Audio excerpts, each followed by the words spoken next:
Mr. Gardiner, you've said in your statement today, I've been liaising with our security services for a number of years about Christine Lee. Why was that? Were you suspicious about her? The first I knew about Christine Lee being a spy was this morning when I had a meeting with the Director of Parliamentary Security and two security service agents. They made me aware that they now had information which showed that Christine Lee had been engaged in illegal activity. But I had been cautious because I knew that she was a solicitor who acted for a number of Chinese businesses in the UK over a very long period of time. And for that reason, I had spoken openly and frankly with our security services for a number of years about the engagement that I had with her. And I made sure that at no time did they suggest in any way that I should cut off engagement with her. This morning, they made it clear that she had been trying to insinuate and influence across all political parties here in Parliament, and that they believed that she had been doing this illegally. As soon as I heard that, after I finished the meeting with the Director of Security, I then went and I immediately contacted her son, who has worked in my office as the diary manager, and I asked him to tender his resignation forthwith, which he did. But I want to stress to you that the security services said to me that they had no information that led them to believe that he was aware of his mother's illegal activity. A lot of people will say, you must have known, or if not, you were very naive, and you've said you had concerns, you were cautious was the word you used, and yet you carried on taking the money. Why? Why not just, if you were concerned, you were talking to the security services, why not say, oh, I don't think we should carry on with this? I was cautious, but I was also transparent. And at every stage, I registered quite properly the donations that she had made to fund the work of researchers in my office. And I made it clear to the security services what I was doing. The sources of that fund were examined, obviously they have to be, and they were perfectly bona fide. Now, the security services again today have advised me that whilst they now have information that suggests that some money that has been given through Christine Lee has not been legitimate, that does not relate to the funding that went to pay for people in my office.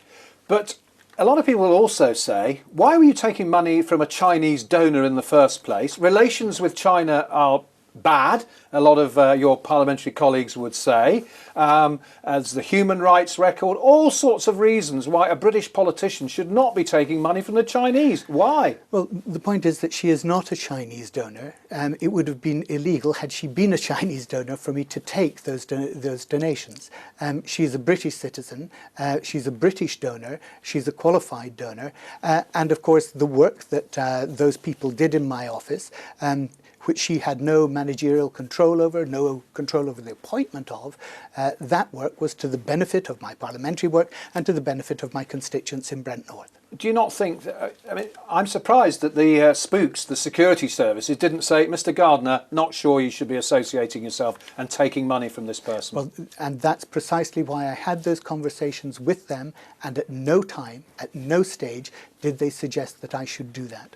Are you prepared now to open up all your financial records and so on, as some Conservative MPs are saying?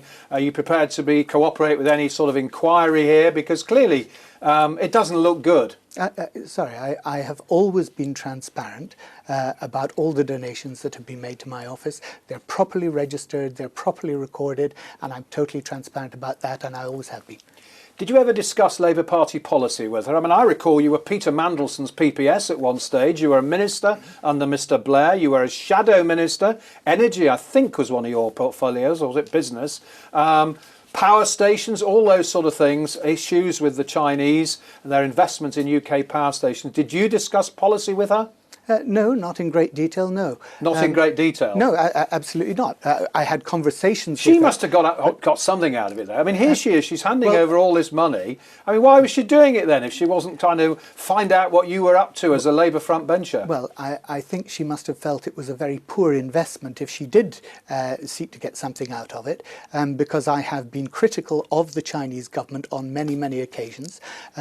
In fact, I have criticised them most recently probably at COP26 for the way in which they stopped the deal to power past coal, to stop coal investments. I've been critical through the Democracy Forum, which I chair, of their record on human rights, on the Uyghurs. I've criticised the Belt and Road initiative that the Chinese have put forward and the way in which that has been spread throughout the Southeast Asia and also through Africa. So if they were looking for somebody who was compliant, then they will have not found it in me. And that's why it makes me really angry that they sought to have some sort of influence in that way.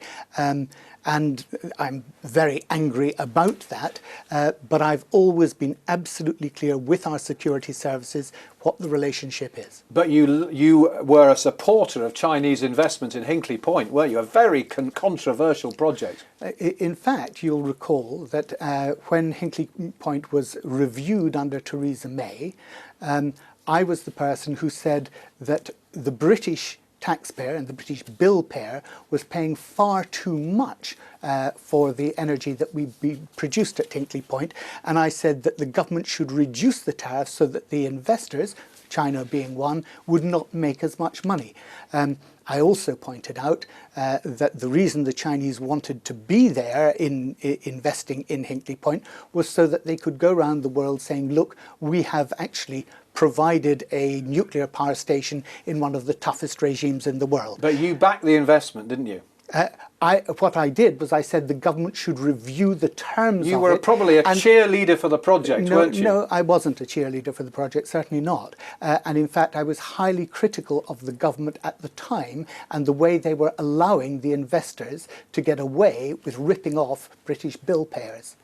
See, people are going to say you've either been duped, you've been naive, you've been reckless, or you've been irresponsible here, and you shouldn't have taken money for what many people will say is a tainted regime. Well, clearly I did not have any appreciation, and indeed the security services at the moment have no evidence at all. They've told me that the money which I received came from that regime. That's the first thing to say. They are clear about that, and so am I. But of course I feel very angry about it, and I feel deeply distressed that they should have targeted me in that way, as indeed they targeted many other people. But don't forget, this was a company which received an award from Number 10 Christine Lee received an award for Number 10 for the good work that she was doing within the community in Britain. So to all intents and purposes, I believe that they had a green light to operate. Nonetheless, I was cautious, and I made sure that I cleared everything I did with the security services. Nevertheless, over the years, we've added it up. It comes to almost £700,000 you've had from Christine Lee. That's more than Owen Paterson got from Randox. Now, I know I'm not suggesting you were a paid advocate, but it's an awful lot of money, John, and people will say, John, doesn't look right. You know very well that I did not benefit personally in any way from any of those donations. Those monies were paid directly to the people who were employed.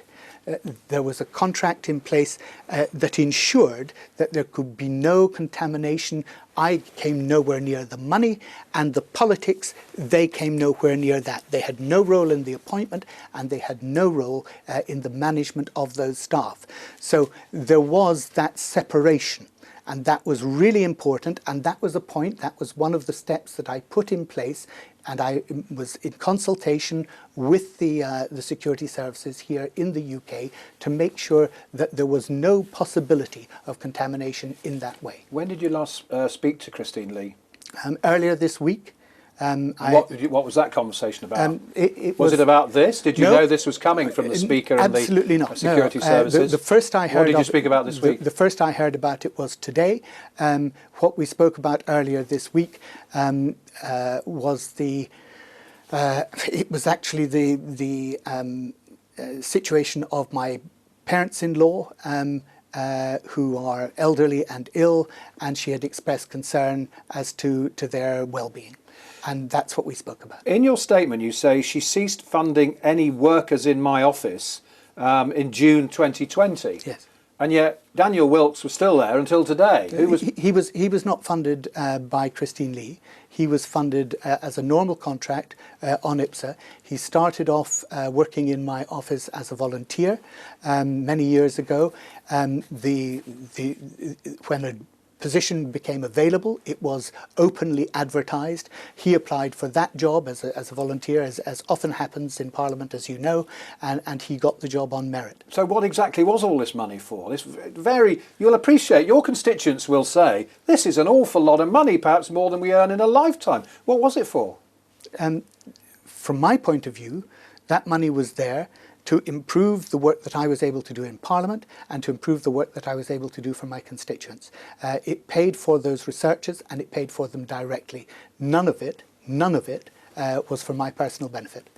I don't think anybody's suggesting it was for your personal benefit, but the fact is it helped you run your office, didn't it? Yes, absolutely. And but that, as you know, is the case with many donors who fund researchers and workers in MPs' offices. Now, I know that she also gave money to Sir Ed Davey, before he was Sir Ed, now the Liberal Democrat leader, and you've mentioned links with other parties, but not many MPs get all this amount of money from a business person who's got links with China. I come back to the point about China, human rights and so on. Some British MPs have been sanctioned, is the word they used, by the Chinese authorities.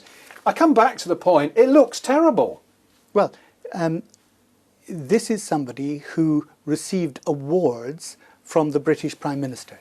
This is somebody who, to all intents and purposes, was operating as a legitimate person in the UK. It now is clear, because the security services have uncovered this information, that she was acting to try and gain influence. I am very clear, and I believe the security services are clear, that she did not manage to do that. She gained no political advantage for the Chinese state from me in any way whatsoever. Do you regret what you've done? Do you feel a fool? No, I don't feel a fool, but I do feel very angry, and I feel very angry that somebody tried to use me in that way.